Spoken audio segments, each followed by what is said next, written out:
Hello, everyone. We are back with season 11 of the Ocho Trivia Challenge. I am here with league reporter, league member, league host, league mascot, league comedian, Kyle Qualls. Kyle, how are you this evening? Thank you. My titles grow in number every time we do this. Yes, we're very excited to be back yet again for 11th season into the double digits. It was Jacob Vigran's suggestion that we move from numbers to Roman numerals now that we're in season 11, and we have done so.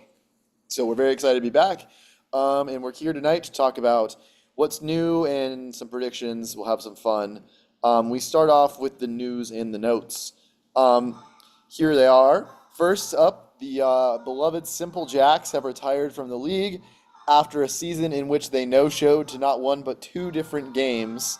Um, as Qualls pointed out, there was only one of him when he slept through a game. There were three Simple Jacks, and somehow none of them showed up twice in a row.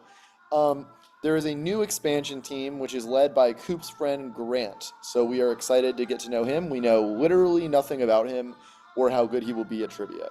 Uh, Second, the biggest rule change probably since we moved to the 2 point niches a really long time ago, is that we're done with blocks because it's too much work for us. So now you can pick whatever two niches you want for every regular season game, but you can only use a certain niche or a certain family of niches three times each. So be wise in how you spend them. And lastly, we have Justin and Max of the Night Pandas will now be hosting. Justin is the reigning MVP, so obviously he knows a lot. Max is probably, along with Steven Bochner, the chillest guy in the league. So that there's a lot to look forward to there. Qualls, I will allow you to share your thoughts on any of these things, particularly the change in the niche rule and what you think that will do to the league. Yeah, it's gonna force teams to have to think outside the box and obviously not just rely on the same niches over and over again. It's gonna be really interesting to see, whether or not the good niche teams in years past continue to be. Um, Justin and Max, I believe, will be an absolutely goated hosting duo. Justin with the chillness and also kind of the Rain Man knowledge of sports, and then Max can bring a little razzle dazzle. And I'm excited to see another team of kind of the like circling the pet clinic. We got the Bonnies last year, and they were great entertainment value. So I'm hoping for the same from the new team this year. For sure, the Pet Clinic knows how to bring in the entertainment with their friends. And in relation to number two, now we are allowing individual team sport niches, which I know has been asked for a long time. So that's another thing to note there. Very exciting stuff. Okay, next, as I announced previously in the off season, we are going to do some fixed divisions from now on because the realignment is a lot of work for Mr. Statboy Will Hensley.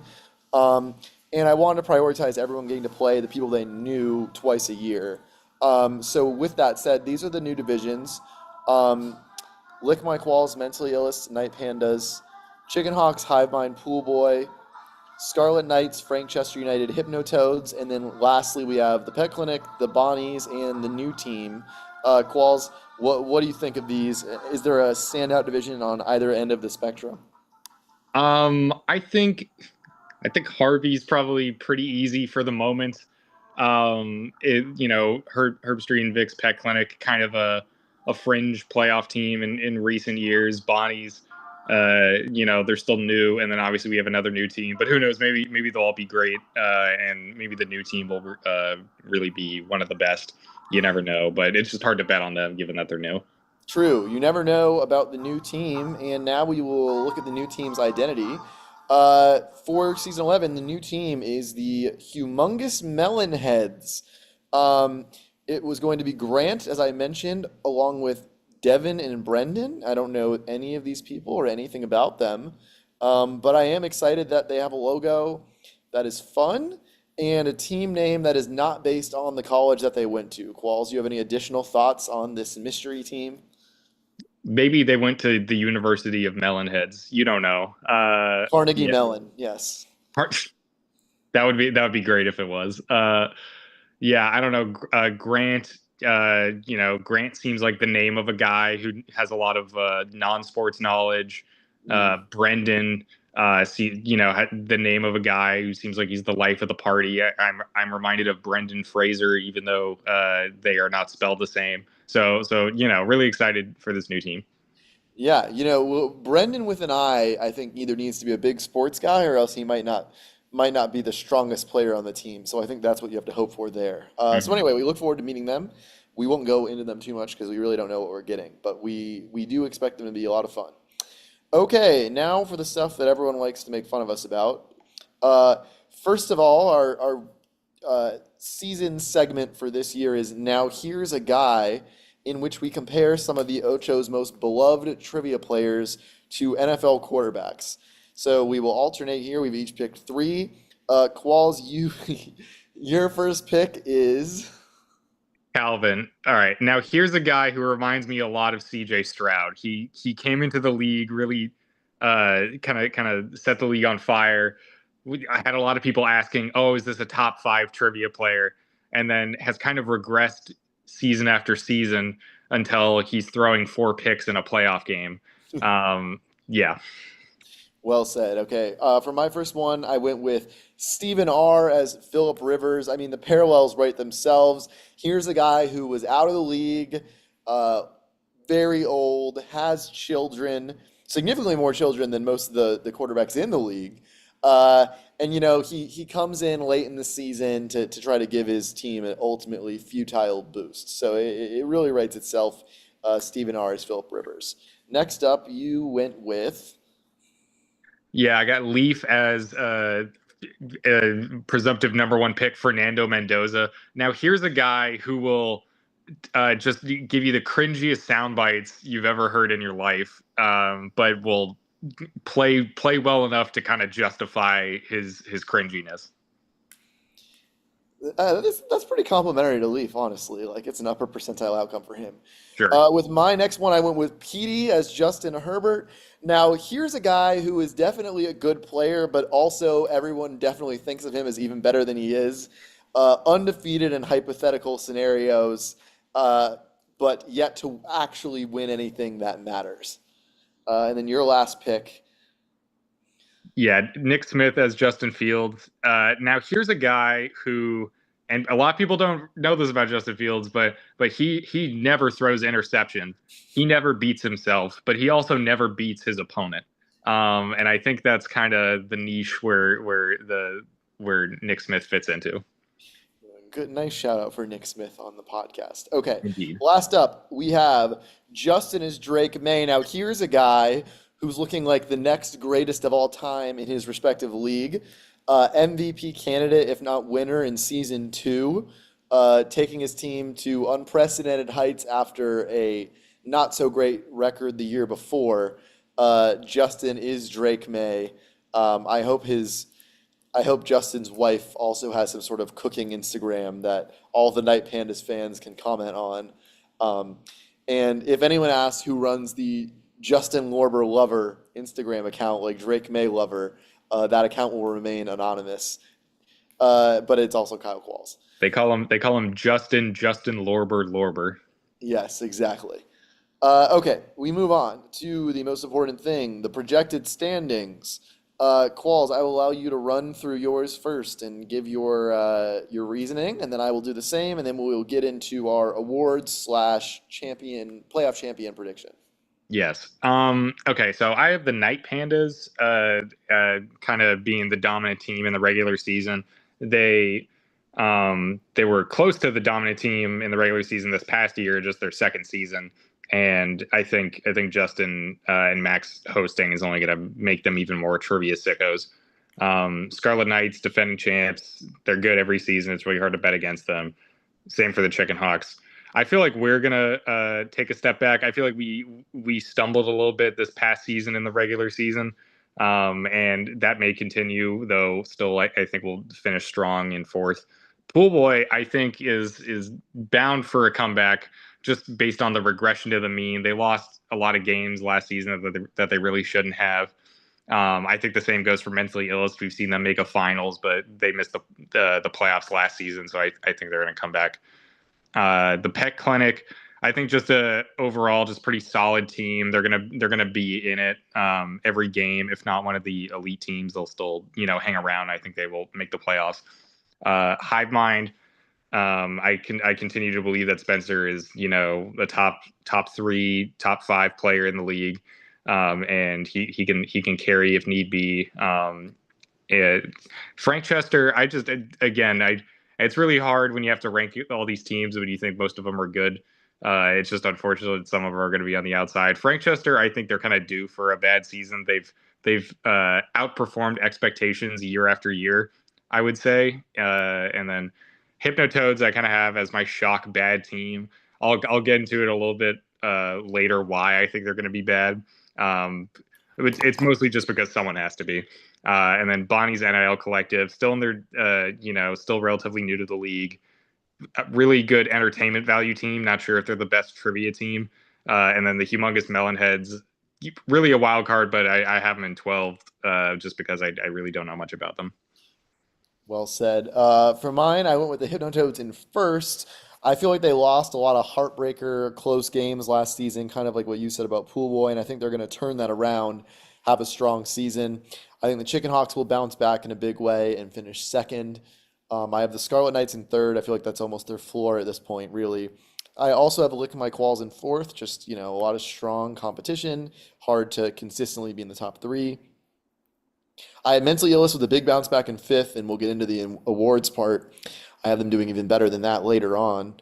Night Pandas in sixth. I think, last season might have been a high water mark for them, but they still have Justin, and that gets them a lot of games on its own, really, along with two solid other players. I have the Bonnies in seventh. I think they will make their maiden playoff appearance. I have more to say about the Bonnies soon, but I think that their intra-divisional record will be the backbone of this playoff charge. Hive Mind in eighth because they always end up right around there. I think they'll go, 6-8 or 7-7. I can say that with a large degree of confidence. I have the Pen Clinic in ninth. I think 7 through 10 will all finish with basically identical records. There could be like a four-way tiebreaker situation or something like that. Like I see them all with 6 or 7 wins. I have Frank Chester United in 11th because I always fade them. In a way, they're like the Crystal Palace of the league. Like they're always like solidly mid-table, even though you don't really know how. Maybe this is the year they take a step back. And then again, I have the Melonheads in last just because we don't know anything about them. And I don't want to disrespect anyone else in the league by putting them above them when we don't really have any reason to. So for our playoff champions, Qualls, you went with the Night Pandas. So you think they're going to finish first in the regular season and win the title? Yes, I'm just anticipating great things from the Night Pandas. I really hope they don't let me down and make me look like an idiot, but I have them kind of being the wire-to-wire best team and then finishing it off with a playoff run. And I have a bit of an upset. I have Mentally Illest making a Cinderella run to the title. I think they got a really raw deal last season with a lot of unfortunate categories for them because they're more of a specialized team. I think that they lost a lot of close games, and I think it'll turn around this season in a big way. I mean, people forget that this team made the semifinals every single season since their first season until this year, A. And B, only I think 3 seasons ago, Mentally Illest made the final and went to overtime against the Dynasty era Chicken Hawks. So they have it in them. They were literally one question away from winning the whole thing back then. So I think they'll do it this season. And you continue our Mentally Illest love by picking Brian as your MVP. Yes, Brian, very well rounded. I feel like the point total or the point average can kind of fluctuate quite a bit year to year. I expect a big year from him, and I also expect him to be one of the more likable people in the league and get a lot of votes that way. If it's between him and Fa, I mean, I'm sorry, but Brian's getting those votes, and so I like Brian's chances here. Yes, and I went with Towns, kind of what you said. Like, I see the Hypnotoads being a really good team this year, winning anywhere between 11 to 13 games. I don't really see like a clear 1A on their team. So I think it'll just kind of be like an MVP based on, who has the most points on the team, MVP by default based on their record. And I think there's a good chance Fa might have the most points on the team. I love Fa, but I just think it's being realistic. I think there's a large contingent of the league who would not vote for him for MVP. So that's why I think Towns will pick it up. Yes, I And then think he's made some lastly, enemies. yes. Lastly, we have the biggest change in record for better or worse. Although I think we both picked for worse. Qualls, you went with the Hypnotoads. Yeah, it's just you never know who's gonna fall off and win. I don't think any of us expected mentally ills to be in 10th last season, and then that's just kind of how it happened. Real no, I don't want any beef with the Hypnotoads. I will explain more of my theory in a moment. But yeah. And I went with Franchester United. I'm just going to stick to the stats. Their stats are always a little bit below where their record ends up. So I always think, oh, they're going to take a step back because they overperformed their statistics last year, and they never do. But I'm just going to keep picking it until it happens because I'm a process-oriented guy. Will has designed all these fancy, beautiful stats for us, and I have to trust them. And at some point, they will be right. Hmm. So with that, we will get into our bold predictions, last part of the show. Qualls, you will go first in your first bold prediction. Yeah, we've already kind of seen this. My bold prediction is that the Hypnotoads will be bad, but the reason I think is interesting. I say mostly due to infighting. I am predicting, and this is kind of elaborate, but Faw's beef with Surya that started before the playoffs last season, it'll kind of consume him. He'll be completely disinterested in beating any other team apart from the Scarlet Knights, and this will lead to a kind of toxic team culture. I'm reminded of kind of the Neil Dave days with Neil. I'm thinking it'll be reminiscent of that and hopefully just as entertaining. Excellent. I went with the Bonnies NIL Collective making the playoffs, largely thanks to their 3-1 record in divisional play. So I think they'll be strong. They'll clean up against their division. 2-0 perhaps against the Pet Clinic and 1-1 against the Melonheads. We know that division more than any other by far. Bragging rights will be honestly maybe even more important than actually like succeeding in the rest of the league. Yes. So I think that will help them get into the playoffs, and I think they're going to win a playoff game, if not make the final. So I think they're also going to go on a run once they get in, spurred on by their victories over their heated rivals. Did they split So the series last season? The Pet Clinic and Bonnie's? I believe so, but I would have Okay, to check. Yeah, I think so. interesting. Your number two prediction. Yeah. Qualls will be an all-star. So, Matt, do you remember in like eighth grade, kind of the thing to do, was we like before class started, like everyone would just kind of walk around the hall and we just like Mhm. talk about like sports or whatever. And I remember in one of those instances, someone asked, "Will a 16 seed ever beat a 1 seed?" And someone else said something to the effect of like, "Well, on a truly infinite time scale, all outcomes aren't just possible, but inevitable." And I think that's kind of my logic with this. It's season 11. I have to be an all-star at some point. That's a fair point. I like the confidence, and that would be great for our team. So I'm hoping that you can do it. You've been one or two votes shy on many occasions. Yes. So you've been knocking at the door, and it's time. I mean, I wonder how many people have been in the league since season one and have never been an all-star. You're probably the only one. I'm probably yeah, almost certainly, yeah. Okay, my second prediction is that I will finally be right about Franchester United having a down year. As I said on the last slide, I do this every single year. The stats don't add up, so I pick them to finish lower, and they never do. But this time it will happen. I love Franchester United, actually. They're arguably my favorite team to host in the whole league. Um, but I just eventually they won't be good for at least one season. Like it just seems like it has to happen. I'm not hoping it does, other than to be right, but I just feel like it must. And we'll see if I'm right this time. Your bold prediction is not that they'll be bad, but that you will be right about them being bad, which Exactly. is pretty great. Okay, last prediction for you. Hmm. The Bonnie's usual sub will force the league to implement a fourth man of the year award. I forget his name, but the Bonnies had this one dude who came in and scored like 8 points in his first Ocho game, and then followed that up with like six or something like that. If the Bonnies make the playoffs or go on a run, and they have regular players missing on occasion, I think maybe we'll have to just like give this guy the nod of like, like maybe he should be considered for like league awards as well. So I mean, we might have to invent an award for him. Yes, he's a strong player, and if only either of us could remember his name. Yes. My last prediction is that, as I mentioned before, Mentally Illest Rebound win a Cinderella title. I think they can go on a run. 15 round games for them scare me because it's just a lot of sports, but I think they can really just nail the non-sports stuff. Brian can clean up on NBA. They can kind of combine on NFL, and Steven knows some college sports, and they'll just get by on everything else and get it done. So, congrats to Mentally Illest.